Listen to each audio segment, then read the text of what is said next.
Biden says America last. That's the focus of tonight's angle.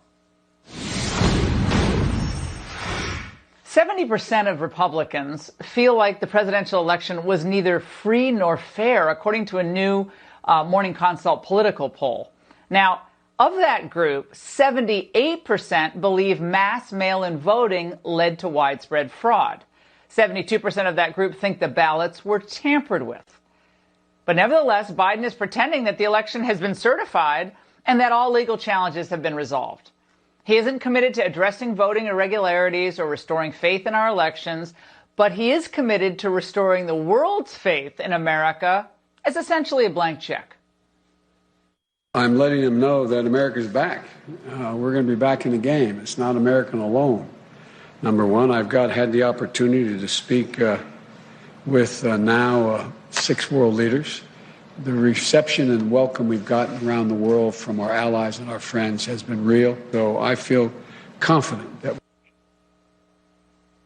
When he says we're back, first of all, has he seen the economic numbers? Well, he means that he'll continue the ignoble tradition of subverting U.S. sovereignty by selling out American workers to a world order where key decisions are made overseas with little to no accountability to the U.S. Citizens here. Now, the Obama gang is back, that's for sure. Samantha Powers, Ben Rhodes, Susan Rice, and they intend to do whatever is necessary to reverse all the progress Trump's team made in holding NATO accountable for their military expenditures and China accountable for their anti-competitive trade practices. Here are the highlights of Biden's globalist shop of horrors. Buckle up. First, he will rejoin the Paris Climate Accord. It should be noted that the U.S. has led the world in CO2 emissions reductions since it exited the Paris Climate Accord under Trump. Biden's decision to rejoin the agreement would mean severe damage to the American economy. When Obama first joined Paris, he committed the U.S. to cut emissions 26 to 28% by 2025 as part of this, quote, accord. But Biden's promised to impose even more economically crippling climate policies. Meanwhile, China would continue to get sweetheart exemptions. In fact, the CCP spent the 4 years since it joined the accord building more than 300 coal plants around the world. Second, Biden would rejoin the World Health Organization.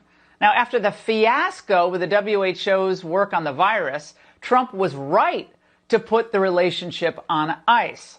The New York Times on the day before the election even reported that as it praised Beijing, the WHO concealed concessions to China and may have sacrificed the best chance to unravel the virus's origins. It agreed not to examine China's early response or begin investigating the animal source. It could not even secure a visit to Wuhan. Yet Biden wants to put the U.S. taxpayers back on the hook for hundreds of millions of dollars to the WHO? Think about that. Third, he's going to re-enter the Iran deal. Now, the Iran deal was an absolute disaster, so of course Biden wants to re-enter it. It was supposed to prevent Iran from getting a nuclear weapon and improve our relationship with their terror-funding regime, but instead, it accomplished neither. The Iranians loved it, though, and why wouldn't they? We literally flew them planes loaded with cash, which they, in all likelihood, used to fund more terrorism. Fourth, Biden is also threatening to lift Trump's travel bans from jihadi hotspots around the world. So we'll not only send the mullahs more spending money, but we're going to let their agents into our cities? Biden should have called his foreign policy plan what it is. Blow up better. Fifth, allowing NATO to keep ripping us off. Now, are they now off the hook, or will Biden just refund all the member countries the $130 billion Trump got them to pony up?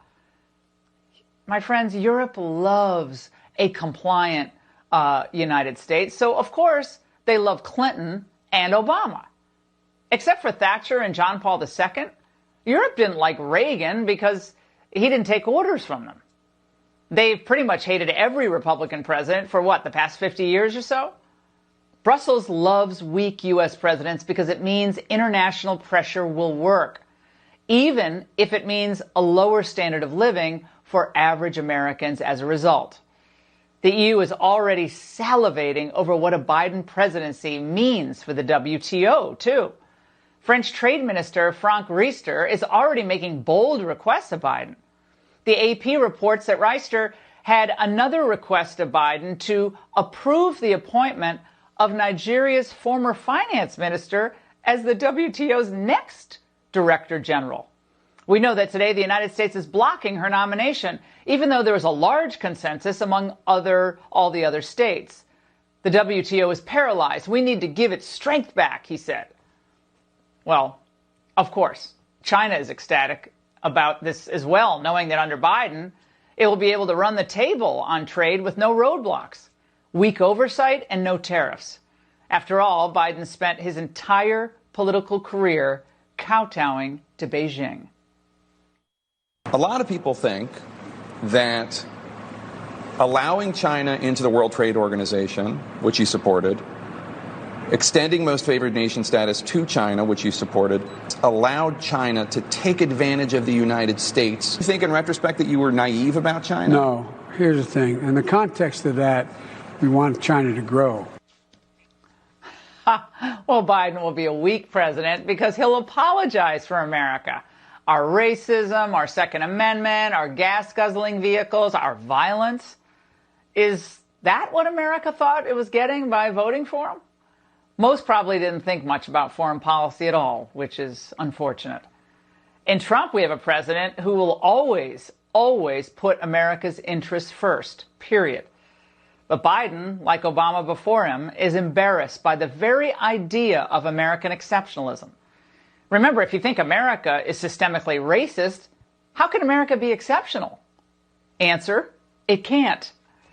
This lurch backward for America remains, it is just once again how important these Georgia Senate races are. We need the ability to hold hearings on all the globalist nonsense that they're going to be pulling, and where possible, threaten to gum up the funding of it.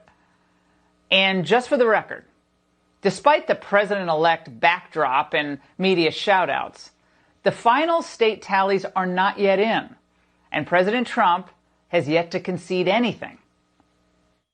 What do you say to the Americans that are anxious over the fact that President Trump has yet to concede and what that might mean for the country? Well, I just think it's an embarrassment, quite frankly. How do you expect to work with Republicans if they won't even acknowledge you as president-elect? They will. Not if the final votes don't go your way or if widespread voter fraud is established, which will take time. And Team Biden's presidential posturing and daily COVID briefings won't do anything to hasten that timeline. And that's the angle.